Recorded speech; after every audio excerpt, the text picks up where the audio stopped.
the headlines of VTV News, National Assembly discusses amended law on water resources.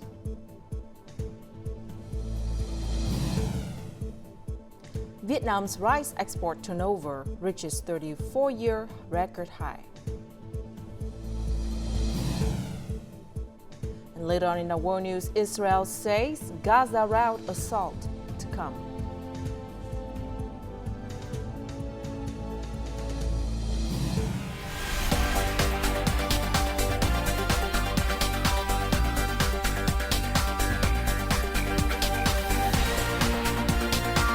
Broadcasting from Hanoi, the capital of Vietnam.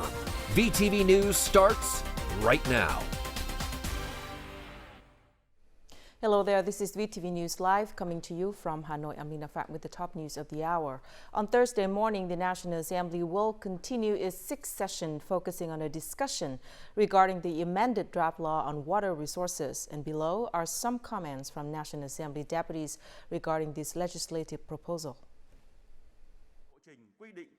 Many deputies highly appreciate the amended draft law on water resources for its attempt to institutionalize major policies on ensuring water resource security and adding regulations on protecting water resources.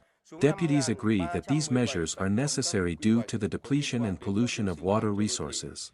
They also suggest that the responsibilities of state management agencies in protecting water sources be more clearly defined. Water pollution is not limited to small-scale occurrences. Particularly during periods of climate change and population growth, it is crucial to address the management responsibilities of governing bodies in order to protect water resources.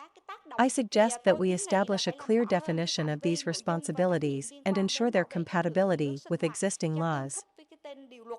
While agreeing with the content regarding the registration and licensing of water resources, some deputies have suggested that the draft law should be made more transparent to facilitate its implementation. Licensing water resources and collecting fees for water resource exploitation are also important for raising awareness about the economical use of water. It is crucial to include articles that mandate the declaration and registration of water resources. It is necessary to clearly define the requirements for each license type. Additionally, it is important to determine which cases are eligible for the new issuance, reissuance, issuance extension, or revocation of water resource use. Previously, National Assembly deputies reviewed a proposal to make adjustments to several aspects of Resolution 53 of the National Assembly. This resolution pertains to the feasibility study report of the land acquisition, compensation, support, and resettlement project for the construction of the Long Ton International Airport. Prime Minister Phạm Minh Chính suggested that the United States continue to open its market to Vietnamese goods, including garments and textiles, footwear and electronics. This suggestion was made during the reception in Hanoi on October the 25th for Emily Blanchard, a chief economist at the U.S. Department of State, who was visiting Vietnam for work. Prime Minister Phạm Minh Chính also recommended that the U.S. cooperate with Vietnam in energy transition, climate change, response tourism, people-to-people exchange, handling post-war consequences, enhancing national governance capacity, and increasing scholarships for Vietnamese students. Furthermore, the Prime Minister requested that the U.S. limit anti-dumping and anti-subsidy tax measures, as well as other unnecessary measures on Vietnamese exports, particularly farm produce, wooden products, and items that directly impact people's jobs and livelihoods. In response, Blanchard assured the U.S. willingness to share its experience in economic policy and coordinate effectively in responding to fluctuations in the global economy.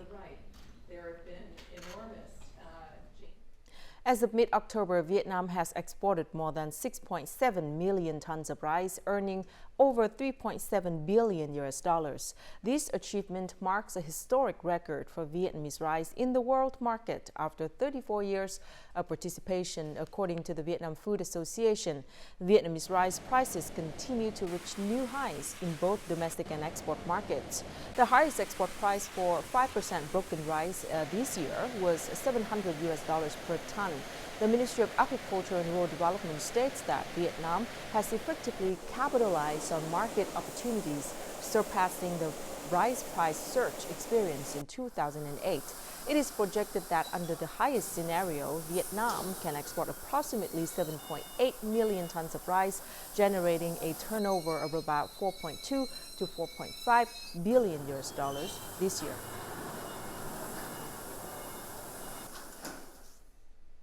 Fruits and vegetables continue to experience impressive growth in Vietnam, just like rice. By the end of October, Vietnam's fruit and vegetable exports were estimated to reach over 4.9 billion US dollars, a remarkable increase of over 78% compared to the same period last year. This result greatly exceeded the forecasted plan and represents the highest level ever recorded. Durian stands out as the biggest contributor to the growth. By the end of September, the export turnover of this billion-dollar fruit was estimated at 1.6 billion US dollars, more than 14 times higher than the same period last year. Furthermore, Vietnam's export of jackfruit, mango, longan, grapefruit, and watermelon to other markets also experienced significant increases.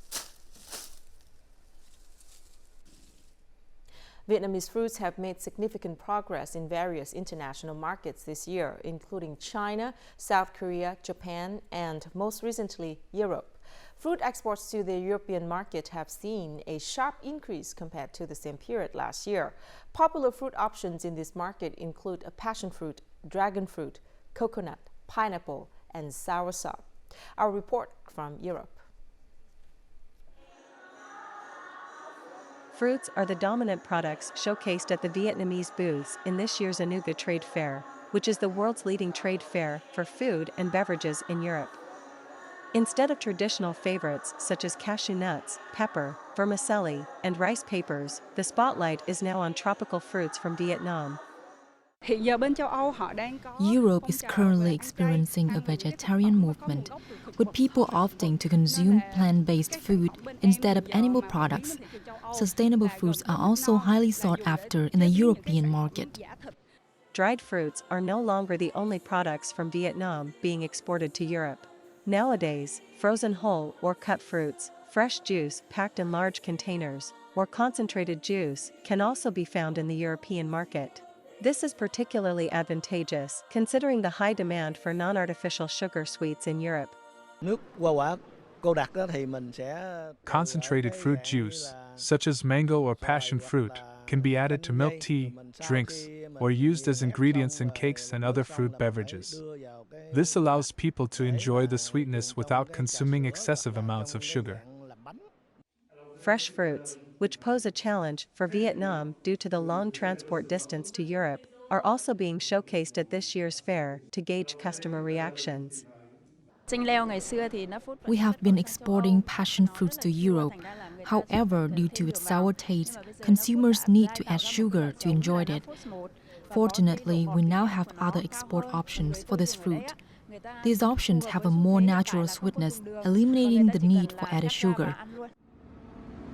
European consumers' consumption habits towards fruits are creating favorable conditions for Vietnamese fruits to establish a presence in this challenging market. Long Thanh International Airport has been listed among the world's 16 most exciting airport projects, according to CNN Travel.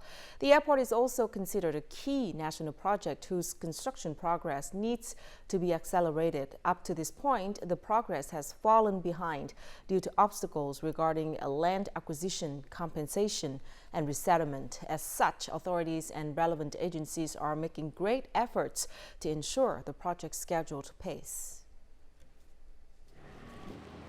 Although these families are awaiting resettlement, they have handed over all 15,000 square meters of land within the Long Thanh Airport project. We're willing to hand over land to the project. We hope to soon enter the resettlement area to stabilize our lives. The construction of Long Thanh Airport requires the reclamation of about 5,000 hectares of land, involving nearly 4,200 households. However, only 54% of connecting routes have been cleared, equivalent to around 300 households awaiting resettlement. According to government's resolution number 53/2017, land acquisition, compensation, support and resettlement of the airport must be made at once and completed before 2021. However, the prolonged site clearance progress has made the funds impossible to disburse. In addition, there's no plan for resettlement of households along the two connecting routes. The approval of the policy to extend the project will speed up the investment progress in the remaining infrastructure and pay the province's advance payment for compensation. The site clearance work has basically been completed. 2,533 hectares have been handed over to the investor, the Vietnam Airport Corporation. The Ministry of Transport is determined to direct relevant units, both airport corporations and other agencies, to focus on implementing the project following the schedule. According to the latest report of the Ministry of Transport, the main projects of Long Thanh Airport, the runways and taxiways are following schedule and can be completed in 2025. Meanwhile, the passenger terminal is expected to be completed in November 2026. The Vietnam-Cambodia Defense Economic Production Exhibition 2023, or VDEX 2023, opened at the Co Pic Exhibition and Convention Center in Phnom Penh, Cambodia on October the 25th. During the opening ceremony, Deputy Minister of National Defense Vu Hai San emphasized that the exhibition is a significant socio-economic and political event that promotes friendship, solidarity, and comprehensive cooperation between Vietnam and Cambodia. Similarly, Cambodian Secretary of State of National Defense General Nang Phat highlighted the importance of the exhibition as it provides opportunities for investors from both countries to explore partnership prospects. The exhibition will continue until October the 29th, featuring nearly 150 Vietnamese and Cambodian units and businesses. With over 200 booths, the exhibition showcases technological machinery, robots, specialized drones, industrial equipment, agricultural machinery, fertilizers, plant seeds, textiles, footwear, electronics, household electrical appliances, construction materials, handicrafts, and consumer goods. And before we move to the next part of VTV News, let's check out how the Vietnam dong is weighed against other currencies in the world market today.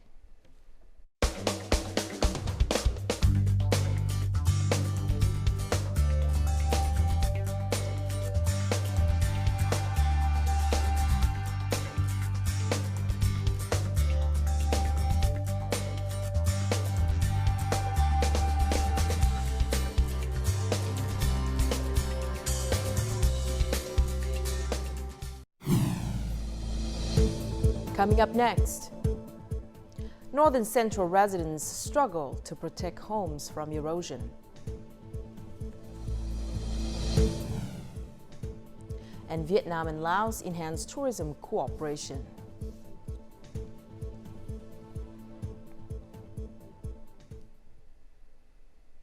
The People's Committee of Bến Tre Province has declared an emergency situation due to landslides on the banks of the Giao Hòa River, which is a section of the watershed of Giao Long and An Hoa communes in Châu Thành district. The landslide stretches for approximately 800 meters and directly affects over 300 households. As a result, 26 households have been urgently relocated. Aside from damaging houses, the landslide has also caused a 45-meter section of the road along the banks of the Giao Hòa River to collapse into the river. Furthermore, it has caused damage to various embankments, structures, and infrastructure, including the An Hoa Bridge and National Highway 57B. The Bến Tre Provincial People's Committee has issued a request for the prompt evacuation of people and their belongings from the hazardous landslide areas. The northern central provinces are currently facing challenges of flooding and coastal erosion in certain areas due to the impact of the northeast monsoon. In Hà Tĩnh province, there are several beaches that are still not protected for tourism purposes. Consequently, local residents have to make a continuous efforts during erosion seasons to safeguard their land and homes. Residents in Trung Tân and Trung Tien villages, Hà Tĩnh province, mix bricks, stones and sand to protect their land from erosion.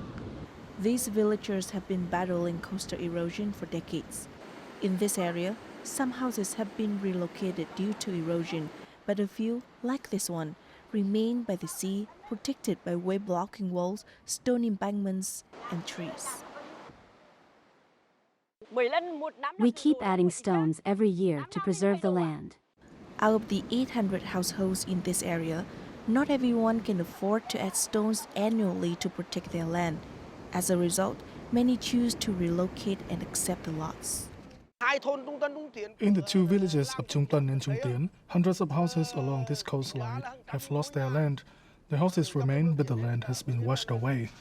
In 2022, another storm caused an additional 5 to 7 meters of land erosion. Gui and the local residents have a strong attachment to this place because it supports their fishing livelihoods. However, during stormy sea seasons, they live in constant fear for losing their homes to the relentless waves. River tides in Ho Chi Minh City and the Mekong Delta region have reached flooding warning level 3. On October the 26th, a heavy downpour caused a traffic jam and flooded Can Tho City. The peak times for river tides to reach the highest level are expected to be from October the 29th to the 31st, with water levels ranging from 2.1 meter to 2.15 meters. In the Mekong River, water levels are expected to be 0.1 to 0.15 meter higher than the flood warning level 3 due to high tides and water flowing down from the upstream region. Simultaneously, in the coming days, the water level on the city's rivers and canals will continue to rise rapidly. The construction of digital infrastructure, including data storage facilities, is set as one of the country's top priorities to promote digital transformation. Vietnam is considered as an emerging market for data centers, in which the market size is expected to reach about $1.5 billion by 2026. As such, Vietnam is witnessing an increased number of businesses, especially domestic companies, invest in building data centers. With a scale of more than 2,000 server cabinets, this data center can store, manage, and process a huge amount of data following the highest level of security and safety standards. Adopting modern technology, VNFP Ho Alac provides a comprehensive digital infrastructure ecosystem to meet all business needs. VNPT will continue to invest in large data centers so that Vietnam and international businesses can digitize all their applications into digital and cloud infrastructure. We hope to contribute to the national digital transformation process and bring Vietnam into a regional digital hub in 2025 to 2030. The recent operation of a number of international standard data centers by large corporations is expected to promote digital infrastructure in the country. This will provide infrastructure to carry out business data processing activities in Vietnam, following the government's decree.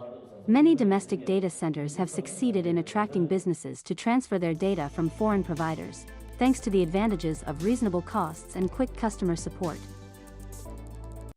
Data centers and cloud computing run and operated by domestic enterprises will help to ensure the safe and stable development of the digital economy, digital society, and digital government.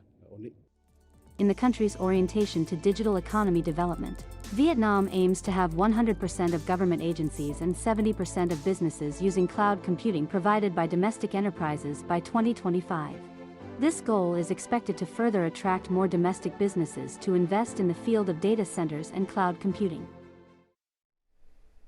The northwestern provinces of Vietnam and Ho Chi Minh City Culture and Tourism Week in Laos kicked off on Wednesday night in Luang Prabang, a province, marking its first occurrence. The event aims to enhance cultural and tourism cooperation between Điện Biên, Sơn La, Lai Châu, Lào Cai, Ho Chi Minh City, and Luang Prabang provinces, as well as other northern Laos provinces.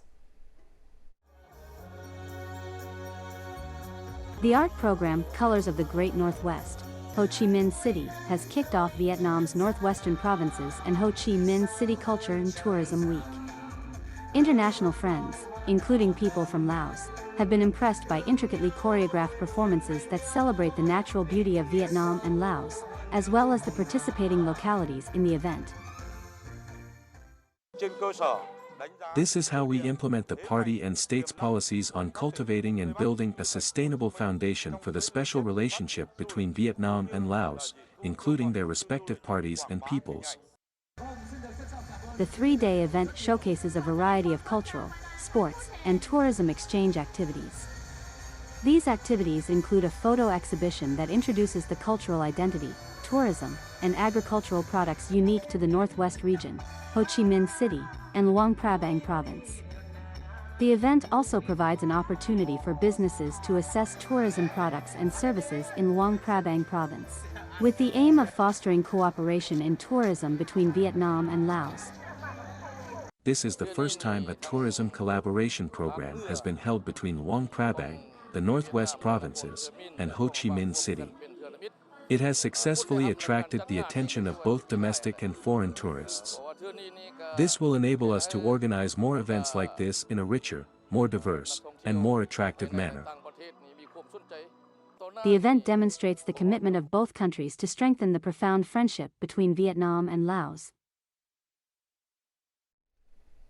Yên Bái Province is one of the localities that uses a happiness index to assess development. In this province, there are a growing number of happy villages where the residents' will and happiness drive every project. This approach can be seen as a creative way to prioritize human well-being in local development.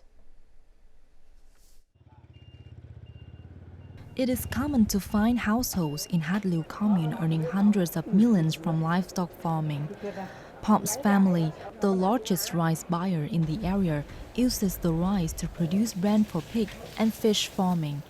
Additionally, local support policies have played a role in the economic growth of the commune. Local authorities support us in obtaining business loans, which greatly improves our lives. The development of these happiness villages begins at the family level. Our focus is on building culturally enriched and happy families within our community, which in turn contributes to the creation of a larger community that spreads happiness throughout the entire province. Forest preservation is also a top priority here. The area, once heavily exploited for palm wood, has now rebounded and covers 20 hectares. Trạm Tấu district is expanding palm tree planting to improvise forest areas. Every resident in these joyful villages values forest conservation. The Hmong people used to build their homes with palm trees, but they now highly value these trees. As a result, our forest management plan has received strong support from the local residents. Yên Bái Province aims to be one of the top 5 leading provinces in the northern Midland and mountainous regions by 2030. The vision for the province is to become a place where people are protected from natural disasters, children have access to education, and the elderly receive health care. It aspires to be a home for happy villages. Coming up next in our world news, Israel says Gaza route assault to come.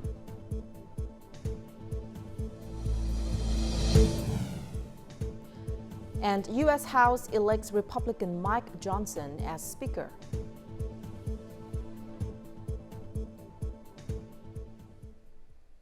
The Israeli Prime Minister announced on Wednesday that the country is preparing for a ground attack on the Gaza Strip due to the ongoing conflict with Hamas. In an unusual move, Israel has issued a warning to residents living near the Gaza border, advising them to seek immediate shelter in anticipation of a full-scale ground assault. In a live televised address on the night of October 25th, Israeli Prime Minister Benjamin Netanyahu confirmed plans for a ground assault on the Gaza Strip. This announcement came despite reports of a temporary delay agreed upon with the United States until the end of the week. We are preparing for a ground attack. I won't reveal the details of timing, tactics, or troop numbers. Our main goals are to dismantle Hamas by crippling its leadership and military capacities, while also ensuring the safe return of our hostages. Benjamin Netanyahu has pledged to do everything possible to free the hostages held by Hamas in the Gaza Strip. Currently, Israel has concentrated tens of thousands of troops, along with tanks, armored vehicles, combat equipment, and heavy weaponry near the Gaza Strip. Israel is preparing for a multi-pronged campaign against Hamas, involving ground, air, and naval operations. The spokesperson for the Israeli Defense Forces has stated that this conflict is expected to be prolonged and that Israel is determined to achieve its objectives. Israel's Home Front Command on Wednesday requested that people in Gaza seek immediate shelter in preparation for a broad-scale attack. Now, Russia and China vetoed a U.S.-drafted resolution on the Israel-Hamas conflict in the United Nations Security Council on Wednesday. Only 10 countries voted in favor of the draft, while Russia, China, and the United Arab Emirates opposed it, and Brazil and Mozambique abstained. The U.S. resolution proposed a temporary humanitarian ceasefire to provide urgent aid to Gaza, rather than a complete ceasefire. This marks the second time that the United Nations Security Council has failed to reach an agreement on a resolution for the Israel-Hamas conflict. On October the 16th, the resolution drafted by Russia, which called for a permanent ceasefire, respect for human rights, and condemnation of violence against civilians, also faced opposition from the U.S. and the U.K. The U.S. House of Representatives elected Republican Congressman Mike Johnson as the new Speaker on Wednesday, filing a 3-week vacancy in the leadership position. Johnson received 220 votes, surpassing the required threshold of 217. His election clears the path for the U.S. Congress to address important matters, including the consideration of a $106 billion national security spending package to strengthen border security. The package also includes providing billions of dollars in aid to Israel and Ukraine. Additionally, there is a need to reach an agreement on a spending bill before the November 17th deadline to prevent a government shutdown. Do you solemnly swear that you will support? And now let's take a look at the weather forecast.